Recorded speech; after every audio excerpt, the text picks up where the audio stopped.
आणि माननीय न्यायालयात गेली, माझा न्यायालयावरती विश्वास आहे. मुंबई महापालिकेच्या मराठी माध्यमाच्या शाळांमधली पटसंख्या वाढवण्यासाठी बीएमसीकडून विद्यार्थ्यांनाही आता उपस्थिती भत्ता देण्याचा विचार होतोय. पण एका विद्यार्थ्याला रोजच्या हजेरीसाठी किती रक्कम देण्यात येईल याचा निर्णय अद्याप झालेला नाही. बीएमसीने दिलेल्या आकडेवारीनुसार 2014-15 या वर्षात 368 महापालिका शाळांमध्ये 63,335 विद्यार्थी होते. 2023-24 मध्ये हा आकडा 33,739 इतका झाला. म्हणजे बीएमसी शाळांमधील विद्यार्थ्यांची पटसंख्या जवळपास 50% घटली.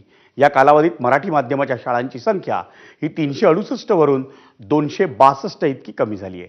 त्यामुळे शिक्षण समितीच्या आजच्या पहिल्या बैठकीत विद्यार्थ्यांची पटसंख्या वाढवण्यासाठी प्रस्ताव मांडण्यात आला.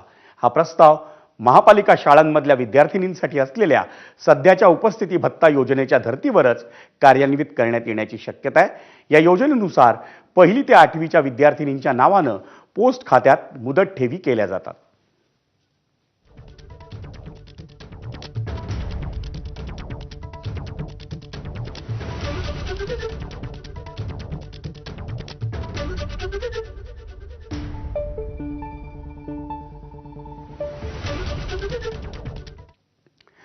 मुंबई महापालिकेच्या शिक्षण विभागाच्या वतीनं होणारी शालेय वस्तूंची खरेदी आता महाटेंडर पोर्टलऐवजी जेम पोर्टलवरून होणार आहे. मुंबई भाजप अध्यक्ष अमित साटम यांनी मुंबई महापालिका आयुक्त भूषण गगराणी आणि महापौर रितू तावडे यांना पत्र लिहून ही मागणी केली होती. त्यांनी लिहिलेल्या पत्रानंतरच मुंबई महापालिकेनं शालेय वस्तूंची खरेदी ही जेम पोर्टलवरून करण्याचा निर्णय घेतला आहे. त्यामुळे मुंबई महापालिकेकडून शालेय वस्तू खरेदीची आधीची जी निविदा होती ती रद्द करण्यात आली आहे.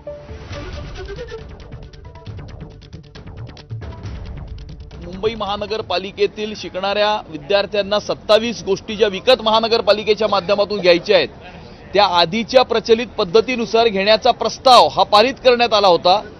तो प्रस्ताव रद्द करून या सर्व वस्तूंची खरेदी ही जेम पोर्टलवरून करण्यासाठीचा प्रस्ताव हा आता पारित झालेला आहे. जेणेकरून वाढीव दरांमध्ये या गोष्टींची खरेदी होऊ नये, मुंबई महानगरपालिकेतल्या मुंबईकरांच्या पैशाची उधळपट्टी होऊ नये, भ्रष्टाचार होऊ नये याकरता जेम पोर्टलवरनं या वस्तू खरेदी करण्यासाठी प्रस्ताव पारित करण्यात आलेला आहे.